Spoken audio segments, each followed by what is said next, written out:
오늘 7째 재앙 볼 차례입니다. 7번째 재앙은 10가지 재앙 가운데 분량이 가장 긴 재앙입니다. 이 긴 재앙을 함께 읽었는데요. 7번째 지금 반복되는 내용들을 이제는 어느 정도 감이 잡히시죠? 이런 반복해서 바로와 애굽에게 쏟아지는 하나님의 재앙들을 대하시면서 여러분 어떤 생각이 드십니까? 어떻게 인간이 이렇게까지 완악할 수 있을까? 이렇게까지 강팍할 수 있을까? 하는 생각이 들지 않습니까? 사실 그런 생각이 들어야 됩니다.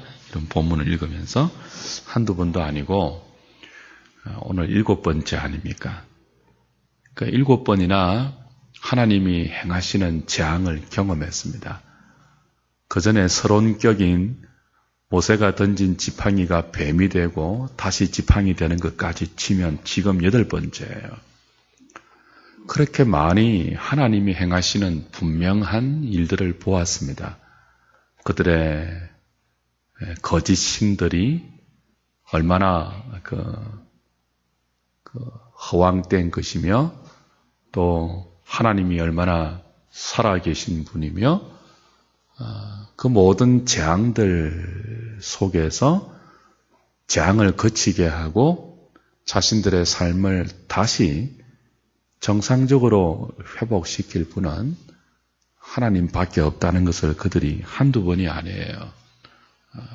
7번이나 오늘 경험한단 말이죠. 분명히 하나님이 행하시는 일들을 보고도 바로는 어떻게 합니까? 하나님을 거역합니다. 하나님을 거스릅니다.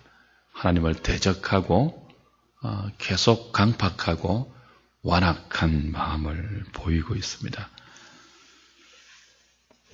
요즘 우리 애들이 하는 말 중에 끝판왕이라는 말이 있습니다. 끝판왕. 아프지? 하는 분야에 가장 필적할 자가 없이 독보적인 존재, 끝판왕이라고 해요. 바로는 교만함에 있어서, 완악함에 있어서 거의 끝판왕의 수준을 보여줍니다. 정말 대단한 교만이고 정말 대단한 완악함입니다. 대단한 고집이고 대단한 미련이라고 할 수 있습니다. 근데 사실 이런 반복되는 바로의 완악함, 바로의 교만함, 이것은 우리 인간의 모습을 대변하고 있는 거죠. 남이 아니고 저와 여러분들의 모습이 바로를 통해서 드러나고 있는 것입니다. 바로가 보이는 계속되는 완악함은 어떤 특정한 사람의 특별한 교만이 아닙니다. 죄에 빠진 모든 인간의 보편적인 모습입니다.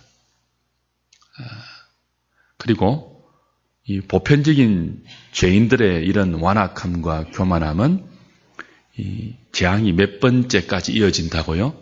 10가지 재앙 아닙니까? 구약에서 10은 10이라는 숫자는 언제나 완전을 의미합니다. 7도 그렇지만 10은 완전수예요. 그러니까 10번이나 바로가 완악함을 고집한단 말이에요. 이게 무슨 뜻입니까? 그 완악함이 완전한 교만이라는 것입니다. 완전한 완악함이라는 거예요. 완전한 타락이라는 거예요. 그렇게 많이 하나님을 경험하고도 열이 완전수라고 했잖아요.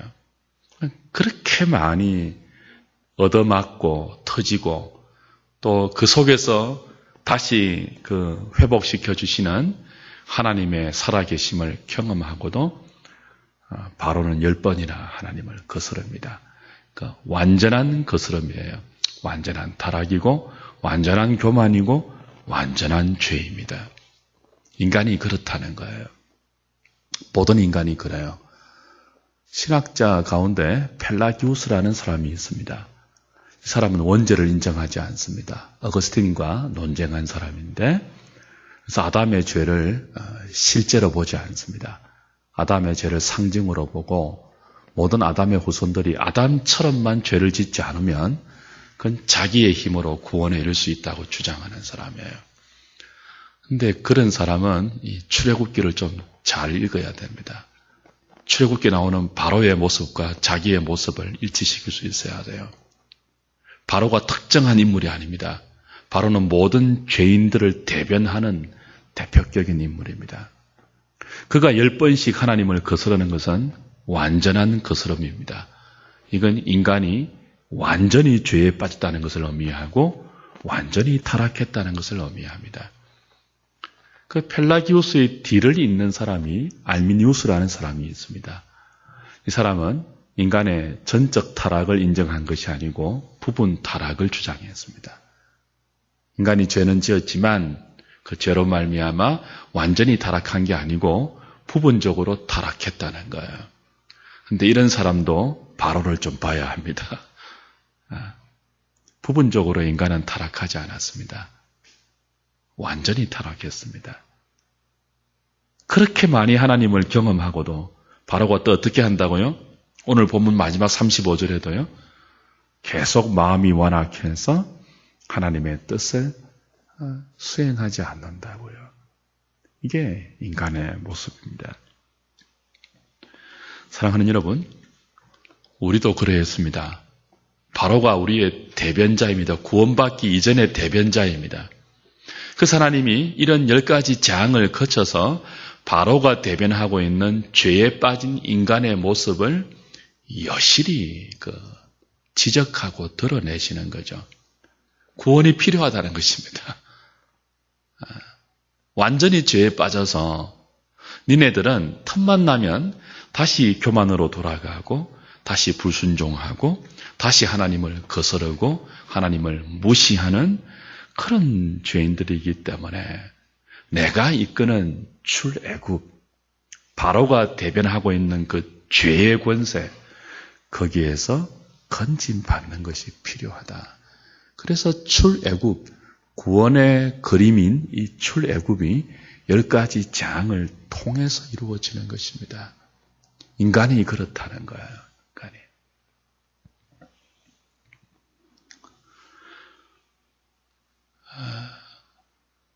언제나 구원은 죄에서부터의 구원입니다. 그리고 구원은 누가 하신다고요? 하나님이 하십니다. 무엇으로 하신다고요? 하나님의 능력으로 하십니다. 하나님의 지혜로 하십니다. 하나님의 은혜로 하십니다. 그래서 출애굽의 구원에는 2가지가 강조되어요.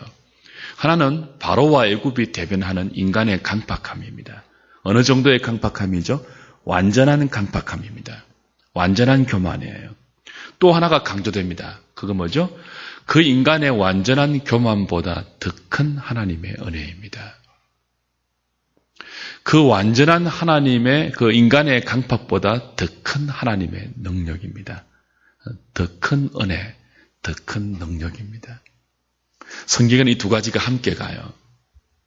인간이 누구냐 할 때 완전히 타락한 존재입니다. 그 인간을 구원하는 하나님의 능력은 그 타락한 인간의 죄성보다 더 큰 은혜요, 더 큰 능력입니다. 그게 출애굽의 구원이 우리에게 가르치고 있는 거죠. 오늘 7번째 재앙을 보면서도 그 사실을 다시 한번 좀 확인하면 좋겠어요. 그래서 우리의 기도는 늘 우리 자신을 알게 해달라는 기도가 필요하고 또 한 가지 기도는 뭐가 필요하죠? 우리의 죄성보다 더 큰 하나님의 은혜를 구하는 그런 기도가 동시에 필요하죠. 7번째 재앙이 어떤 재앙입니까? 우박의 재앙입니다. 근데 이 우박의 재앙의 특징이 하나 있다면 이 재앙을 내리기 전에 하나님의 자비를 먼저 설명한다는 점이 특징입니다. 오늘 15절에 보시면요.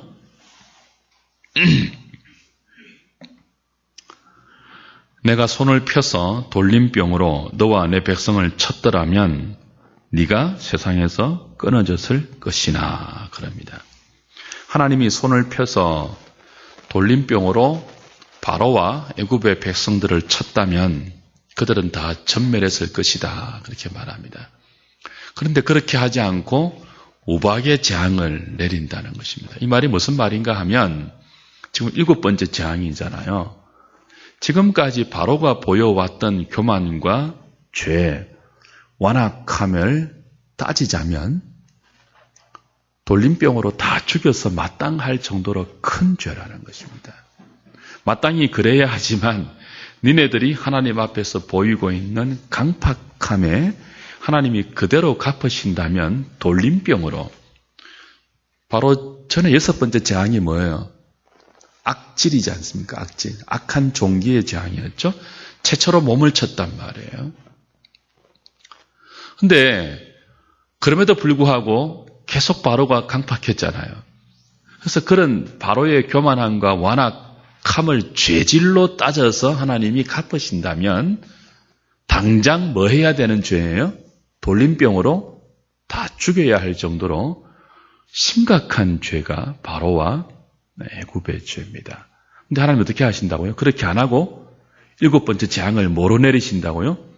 우박과 불을 동반한 그 재앙을 땅에 내려서 들에 있는 가축과 들에 있는 사람만 죽이는 것으로 그 바로의 교만함에 대한 하나님의 진노를 경감시킨다고요. 줄여서 내린다고요. 이건 진노 중에도 자비를 베푸시는 하나님의 자비를 미리 말씀하시고 나서 그리고 7번째 재앙을 내린다는 것이 큰 특징입니다. 죄질로 따지자면 당장 죽어 마땅한 바로의 죄지만 죽이지 않고 우박재앙으로 다시 한번 기회를 주겠다는 거죠. 다시 한번 기회를 주는 것은 16절, 17절에 이제 이렇게 다시 반복되어서 이어집니다. 내가 너를 세웠으면 나의 능력을 내게 보이고 내 이름이 온 천하에 전파되게 하려 하였습니다. 이게 하나님의 목적인데 바로를 세우신 목적인데 바로는 그것을 모르고 여전히 내 백성 앞에 교만하여 그들을 보내지 아니하느냐.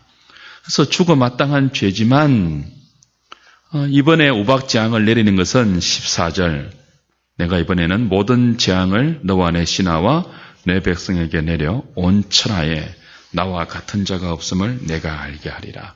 이건 반복되는 내용입니다.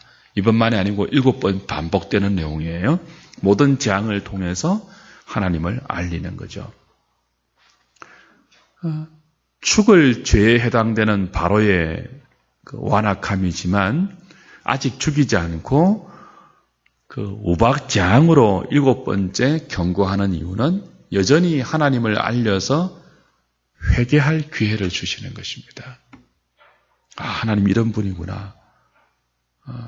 우리를 당장 죽일 수도 있고 우리의 삶을 이렇게 흔들 수 있는 분이구나.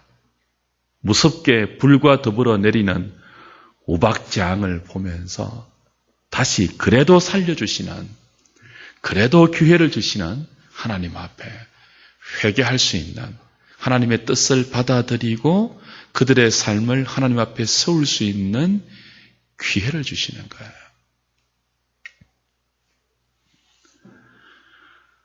그래서 예고를 하시죠.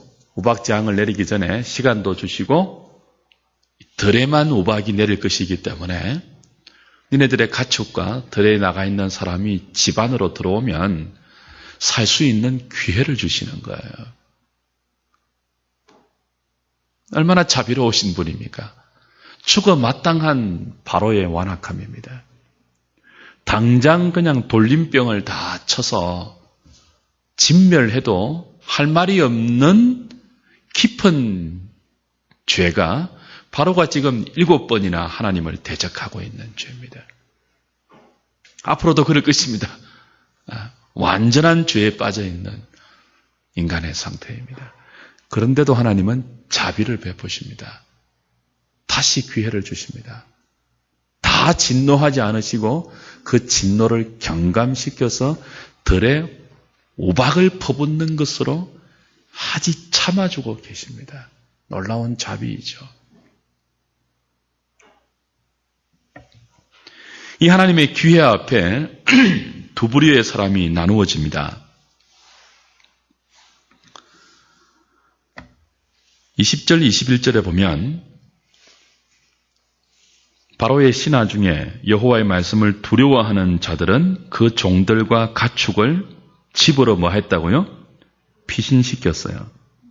그럼 살았겠죠. 가축들이 살았겠죠. 종들도 살았겠죠. 그러나 21절에 또 어떤 사람들이 있습니까? 여호와의 말씀을 마음에 두지 아니하는 사람은 그의 종들과 가축을 들에 그대로 두었더라. 어떻게 됐겠습니까? 다 죽었겠죠. 하나님 다 죽는다고 했으니까 다 죽었겠죠. 들에 있는 사람은 다 죽었단 말이에요. 그래서 여기서 우리는 분명한 하나님의 진리를 알 수 있죠. 하나님 말씀을 들으면 어떻게 합니까? 삽니다. 근데 말씀을 무시하고 듣지 않으면요, 죽습니다. 이건 이미 에덴 동산에서 아담에게 계시해 주신 진리입니다. 내 말을 안 들으면 죽는다입니다. 정령 죽으리라 그랬습니다. 들으면 산다는 뜻이에요. 이게 여러분 가장 위대한 진리입니다. 그런데 인간이 가장 무시하는 진리이기도 합니다. 하나님 말씀을 들으면 뭐 한다고요? 살아요. 안 들으면요? 죽어요. 하나님이 우리에게 가르쳐 주신 진리는 어려운 게 아닙니다. 너무나 단순하고 명확한 진리입니다. 니네들은 내가 만들었고 니네들의 생사화복은 나에게 달려있다. 내 말을 들으면 살고 내 말을 듣지 않으면 죽는다. 이건 아담부터 이어져 오고 있는 진리입니다. 그게 지금 바로에게 계속 모세를 통하여 그대로 선포되고 있는 것입니다. 그런데도 듣지 않는 사람이 있죠. 바로를 비롯해서. 들으면 사는데 듣지 않고 죽는 길을 택하죠. 그게 죄에 빠진 인간의 죄성입니다. 미련함이고 어리석음이고 완악함이고 참 완고한 고집입니다. 죽는 줄 아는데 들에 머물러 있다고요. 죽는다고 하는데도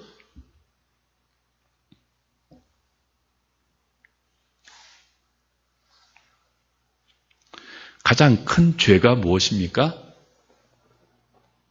하나님 말씀을 무시하는 것입니다. 하나님 말씀을 무시하는 데서 모든 죄가 출발하기 때문에 인간이 지을 수 있는 가장 큰 죄는 하나님을 무시하는 것이고 그분의 말씀을 듣지 않는 것입니다. 가장 큰 복은 뭘까요? 반대이죠. 하나님을 경외하는 것이고 그분의 말씀을 존중하는 것입니다. 그래서 순종하는 것입니다. 구원은 하나님을 무시하고 하나님 말씀을 멸시하는 자리에서 우리의 죄성보다 큰 하나님의 은혜가 하나님을 경외하고 하나님 말씀을 존중하여 우리의 삶을 그분의 말씀 위에 세우는 자리로 돌이키는 것이며 그렇게 만들어 가시는 하나님의 열심이요 하나님의 능력이며 하나님의 지혜입니다. 지금 저와 여러분들은 그 과정 중에 있는 거예요. 하나님을 끝없이 무시하던 바로와 같은 자리에서 하나님의 은혜로 하나님을 경외하면서 그분의 말씀을 즐겨 들으며 그분을 존중해서 살든지 죽든지 우리의 삶을 그 말씀 위에 세워가는 은혜를 입고 있는 것입니다. 그게 가장 큰 복입니다. 하나님 무시하고 말씀 멸시하는 것이 가장 큰 죄라면 그 반대의 길에 서는 것이 가장 큰 복이며 은혜입니다. 사랑하는 여러분, 이런 생각을 한번 해보십시오. 만약 하나님께서 바로와 모세를 통하지 않고 직접 아론과 모세를 통하지 않고 직접 바로에게 나타나시고 직접 바로에게 말씀하셨다면 바로가 들었을까요? 어땠을 것 같아요? 직접 막 나타나셔가지고 막 초월적으로 막 아비멜렉에게 했듯이 들었을 가능성이 있을 것입니다. 근데 하나님이 그렇게 안 하세요. 모세를 통해서 하십니다. 아론을 통해서 하십니다. 아론과 모세의 지팡이를 통해서 하십니다. 하나님 직접 하시지 않고요. 근데 모세와 아론은 바로에게 어떤 존재입니까? 바로가 부리는 수백만 명의 노예 중에 한 명에 불과합니다. 업신여겨 마땅한 자들이에요. 귀담아 들어야 할 사람이 아니에요. 바로가 보기에 천한 것들입니다. 모세도 이미 40년 동안 광야에서 양치기 하면서 거의 야인이 다 되었잖아요. 자신이 부리고 있는 노예 중에, 비천한 노예 중에, 그 당시에 노예는 인격도 아니고 인간도 아니잖아요. 말하는 동물이었잖아요. 하나님이 말하는 동물인 노예인 모세와 아론을 통해서 당신의 뜻을 대언하게 하시죠. 그래서 어쩌면 바로가 그들을 통해서 전달된 하나님 말씀을 무시했는지 모르겠습니다. 거의 그랬을 것입니다. 여기 하나의 또 다른 진리가 숨어 있습니다. 하나님 말씀을 듣는 데는요, 지성이 필요한 것이 아닙니다. 무엇이 필요하겠습니까? 모세와 아론을 통해서 하나님 말씀이 선포되고 있지 않습니까? 바로에게. 그 모세와 아론을 통해서 선포되는 하나님의 말씀을 듣기 위해서는 무엇이 필요할까요? 지성이나 똑똑함이 필요한 것이 아니고 무엇이 필요해요? 겸손함이 필요하죠. 요즘 우리 잠언서에서 계속 반복적으로 듣는 하나님 말씀이 뭐예요? 겸손이죠, 겸손.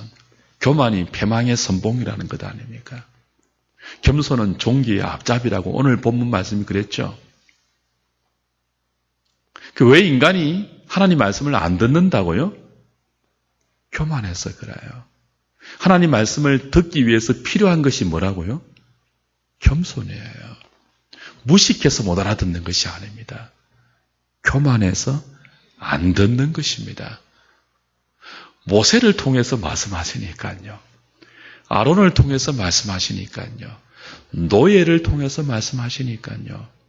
고린도전서 1장 27절 이하의 말씀 기억하십니까? 하나님이 너희들을 부르심을 보라. 약한 자를 택해서 강한 자를 부끄럽게 하시죠. 천한 것들과 어리석은 것들을 불러서 있는 것들을 부끄럽게 하십니다. 그게 하나님의 방법이에요. 그러니까 스펙이 화려하고 그럴듯한 도구로 하나님이 죄인들을 부르지 않고요, 전도에 미련한 것으로 하신다고요. 그래서 하나님 말씀을 듣는 데는 언제나 겸손이 필요하고 가장 큰 하나님의 은혜는 겸손하게 만드는 은혜입니다. 오늘 저녁 우리가 기도하면서 바로의 완악함과 대조되는 구해야 하는 은혜가 뭐냐 하면 겸손의 은혜입니다. 여러분 설교자들을 보십시오. 정말 하나님의 역사를 이룬 위대한 하나님의 설교자들은요, 다 변변찮았습니다. 외모가 시원찮았다고요. 누구누구처럼 번지르하지 않았습니다. 여성들의 마음을 훔치는 그런 설교자들 아니었습니다. 정말 외모만 보면 학력도 없고 그래서 사람들이 무시할 수 있는, 그러나 그런 자들을 통해서 하나님의 말씀이 불같이 선포되었을 때 겸손한 자들이 뒤집어졌던 것, 기독교의 역사였습니다. 겸손이죠.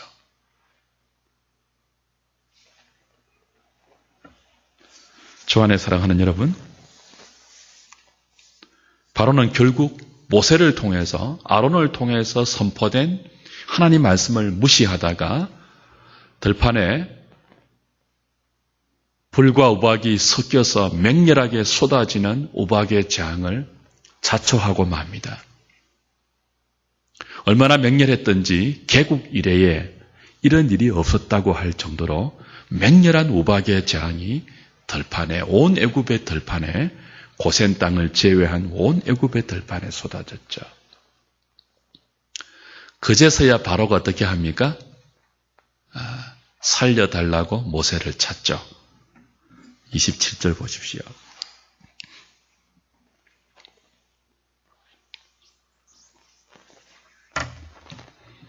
바로가 사람을 보내어 모세와 아론을 불러 그들에게 이르되 뭐라고 합니까? 이번은 내가 범죄하였노라. 여호와는 어려우시고 나와 나의 백성은 악하도다. 여호와께 구하여 이 우레소리와 우박을 그치게 해달라. 내가 너희를 보내줄게. 다시는 머물지 않을 것이다.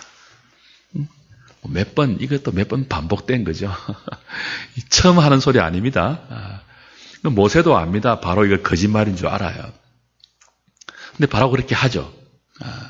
막 자기 힘으로 해결할 수 없는 우박의 재앙이 하늘로부터 땅에 내려지니까 자기 눈앞에서 들판에 있는 자기 백성들이 다 죽어나니까, 자기 가축들이 다 죽어나니까, 손 쓸 수 있는 방법이 없으니까, 개국 이래 이런 재앙이 없었으니까 그제서야 하나님을 찾고 인정하죠. 근데 참 맹랑하게 인정합니다. 이번에는 내가 잘못했다 그럽니다. 이번에는 내가 악했다 그럽니다. 그게 뭐가 들어있는 겁니까? 저번에는요 안 그랬다는 것 아닙니까? 이번에는 내가 악했으면 저번까지는 안 그랬다는 거 아니에요? 그죠? 그러니까 아직 뉘우치지 못하는 거예요. 단지 뭐예요? 이번에 어려움을 모면하기 위한, 발등에 불을 끄기 위한 임시 방편에 불과한 거죠. 바로는 회개한 것 아닙니다.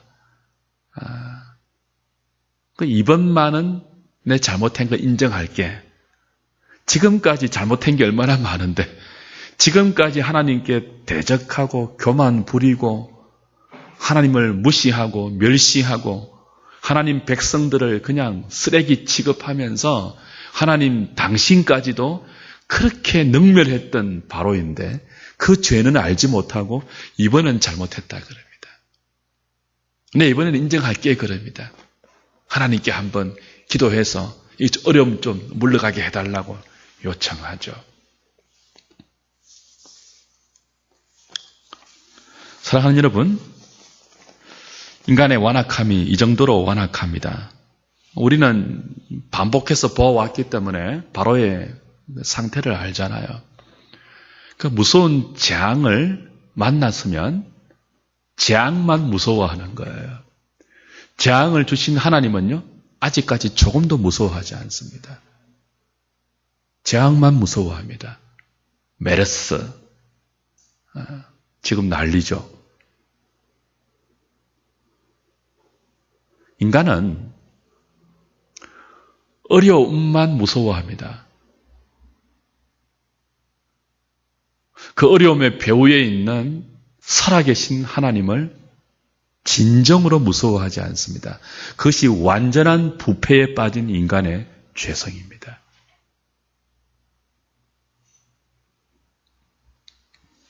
이런 종류의 그 모습은요, 어려움만 지나가면 다시 본래로 돌아갑니다. 34절, 35절 보십시오.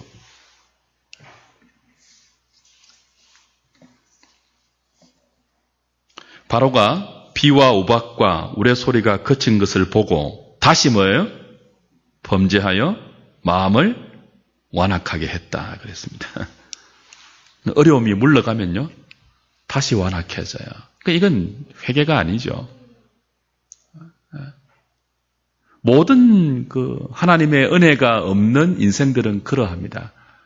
어려움이 좀 그치면요, 어려움이 좀 닥치면요, 하나님께 돌아오는 것처럼 보이고 하나님을 찾는 것처럼 보이는 사람들이 있죠. 그러나 구원하시는 특별한 은혜가 임하지 않으면요, 그 어려움 거치면요, 금방 언제 그랬냐는 듯이 다시 자기 자리로 돌아가서 다시 자기가 하나님처럼 삽니다. 죽을 때까지 그 반복하며 산다고요. 바로처럼. 어려움이 생기면 좀 교회도 오고 예배도 드리는 것처럼 보이고, 그런데 그 어려움 지나가면요, 언제 그랬냐는 듯이 인생이 다 그렇지 그러면서 다시 옛날로 돌아가고 다시 완악함과 교만함으로 돌아가죠.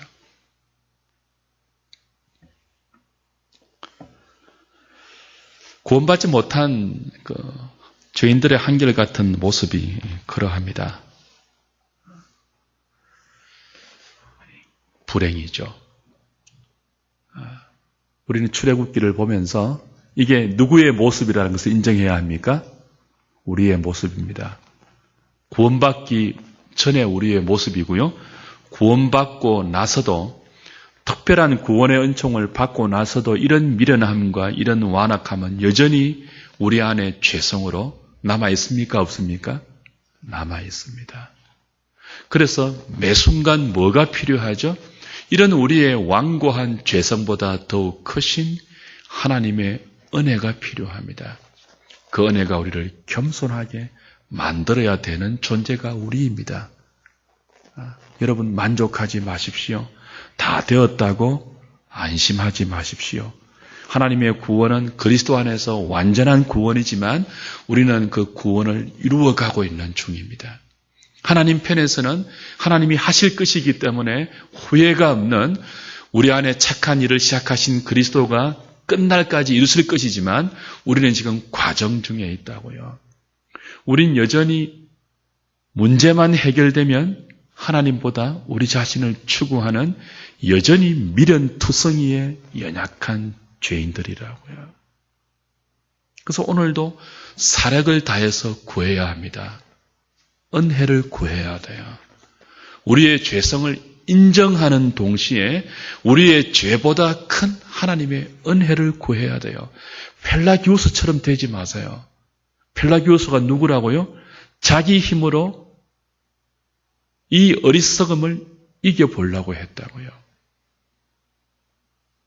자기 의지로, 자기 능력으로 구원에 도달해 보려고 했다고요.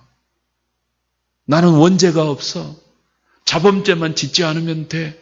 나는 아담을 따라가지 않을 수 있어. 그렇게 말한 사람이 펠라기우스예요.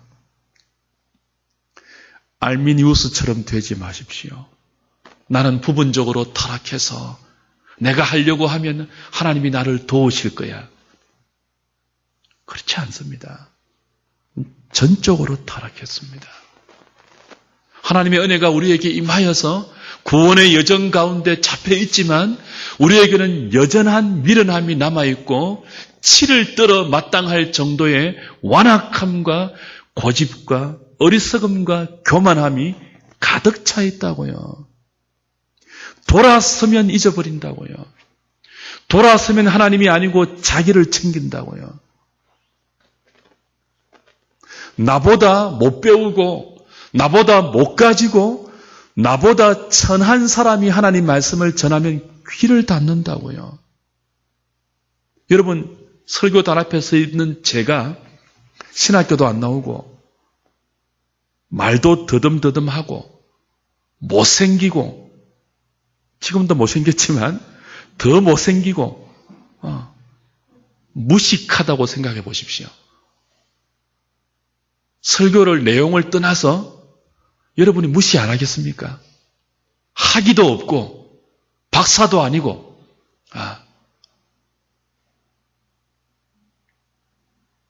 우리 그렇다고요. 저도 그런데요. 목사들끼리 모임이 있잖아요.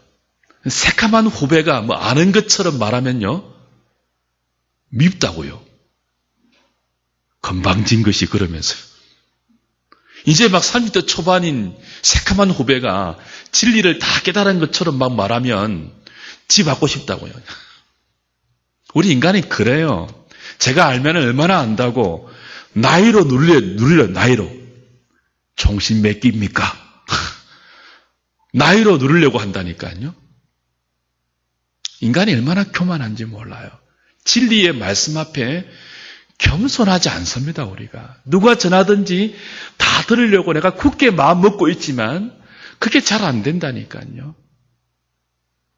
우리 교회 전도사님이 전하는 말씀에는 내가 은혜를 받지만 하여튼 그렇다니까요. 그래서 우리는 계속 겸손의 은혜를 구해야 합니다. 고개만 돌리면 교만해진다니까요, 우리가. 겸손의 은혜는 죽는 순간까지 구해야 합니다.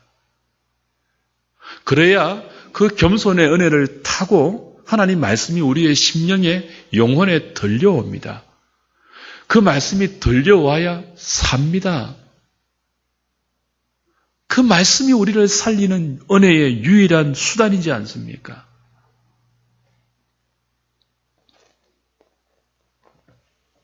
구원은 이 완악함과 교만에서 건짐받는 것이고 우리를 계속적인 겸손으로 인도하는 거죠. 오늘 저녁 바로의 완악함이 아닌 하나님의 은혜가 우리에게 주는 겸손한 자리로 계속 우리가 이끌림 받기를 원합니다. 그 겸손의 은혜를 구하는 저녁이 되기를 바랍니다.